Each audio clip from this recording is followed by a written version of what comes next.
কেমন মানুষ চায় মায়া তোমার অনবৃত রাজ্য যাহার নাম। আজ আপনাদের দেখাচ্ছি বাঁকুড়া জেলায় তপোবন আশ্রম, গাছ গাছালিতে পরিপূর্ণ, শান্ত নিরিবিলি দাদামণি নামে পরিচিত ওনার আশ্রম। এখানে এলে মন ভালো হয়ে যায়, নিরিবিলি পরিবেশ, আশ্রমিক পরিবেশ। আপনারা অবশ্যই আসেন। 10 বিঘে জায়গার উপরে বললেন, 10-12 বিঘে জায়গার উপরে সব ডোনেশন করেছেন? ভুট্টা হয় জোনার যেটা, হ্যাঁ, তারপরে অর্ডার হয়। হ্যাঁ, আচ্ছা, জমিটা যেভাবে গড়ে, আচ্ছা এই আশ্রমটার নামটা যদি একটু বলেন। সেবাশ্রম। আসা যাওয়ার রাস্তাটা যদি একটু বলেন, কীভাবে কি আসা যাওয়া যায় এখানে আসতে গেলে? আচ্ছা, এখানে আসতে গেলে ধরুন আমাদের দুর্গাপুর থেকে রানীগঞ্জে যদি আসেন, তারপরে উত্তর দিকে যেটা বাঁকুড়া রোড, সেই পথে আসা যায়। এবং দুর্গাপুর থেকে যদি আপনি পুরুলিয়া রোডে যান, আমাদের এই উত্তর প্রান্তে যদি আসেন কাটাবাদ মোড়ে সামনে নিয়ার যেটা, তারপরে এই আশ্রম সহজেই আসা যায়। জায়গাটার নামটা কি? তপোবন আশ্রমটার নাম বললেন, জায়গাটার নাম? জায়গাটা হচ্ছে আমাদের পঞ্চগ্রামের মিলে। পাঁচটা গ্রামের নাম বলতে পারেন? হ্যাঁ, 5টা গ্রাম হচ্ছে কুমিরা, কাটাবাদ, শুকাবাদ, বেলেগুড়ি হচ্ছে, আর নিমড়া, ড্যামরামন। আচ্ছা, এই 5টা গ্রামের মাঝে এটা? হ্যাঁ, মাঝে অবস্থিত। এই জায়গাটা নির্দিষ্ট কোনো নাম নাই? না। বাঁকুড়া জেলা পড়ছে? হ্যাঁ, বাঁকুড়া জেলা। এইখান থেকে শুশুনিয়াও যাওয়া যায়? শুশুনিয়াও যাওয়া যায়। শুশুনিয়া থেকে সহজে এখানে আসা যেতে পারে? আচ্ছা, এখানে রাত্রে থাকার ব্যবস্থা আছে? হ্যাঁ, এখানে শুধু পুরুষদের থাকার ব্যবস্থা আছে। আচ্ছা আচ্ছা আচ্ছা। মহিলাদের আগে থেকে বলা হয় তাহলে সেবার ব্যবস্থা করতে পারবে এখানে? অবশ্যই। আচ্ছা, সেবার ব্যবস্থা আছে? সেবার ব্যবস্থা আছে। আর এমনি থাকার জন্য কোনো এরকম যা ডোনেশন চাইতো কোনো পয়সা? স্বেচ্ছায় যদি কেউ দিয়ে দেয়।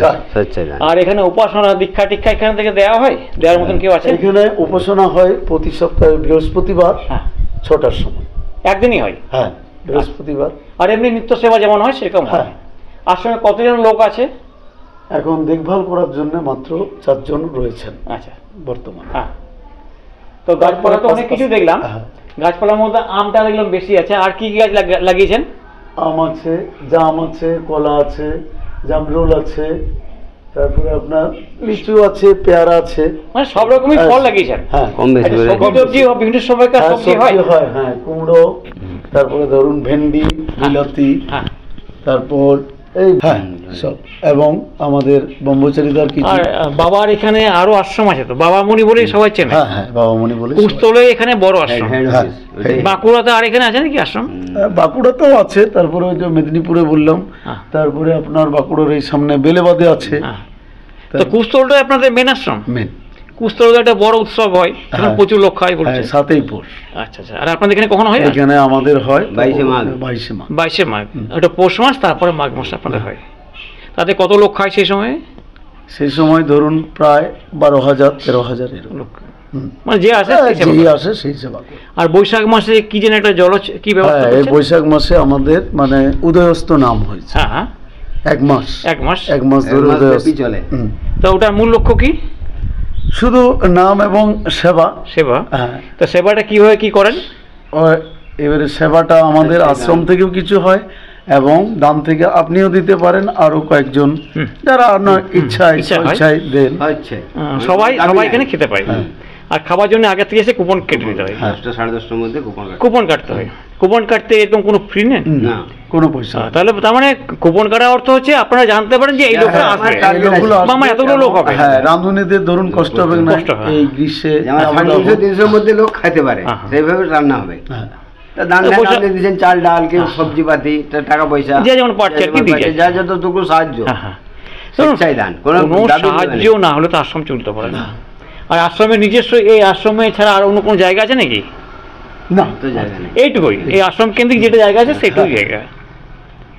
আয় তো এমনি বাড়তে আর কিছু হয় নাই, সব আপনার আমার ভক্তের। ঠিক আছে দাদা, ভালো থাকুন। जाने ना दूंगी रे प्यार को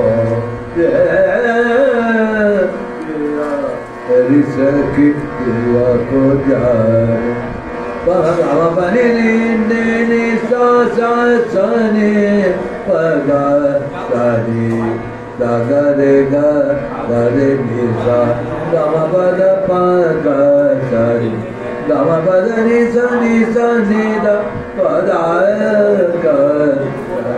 तेरी सखी दुआ को जाए पगा बने ने सा सा निदा गा सा निशा निदा गा सा पगा बने सा निदा पगा सा तेरी सखी दुआ को जाए केसर रंग पिचकारी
বানিয়াছি ঘর তাই তো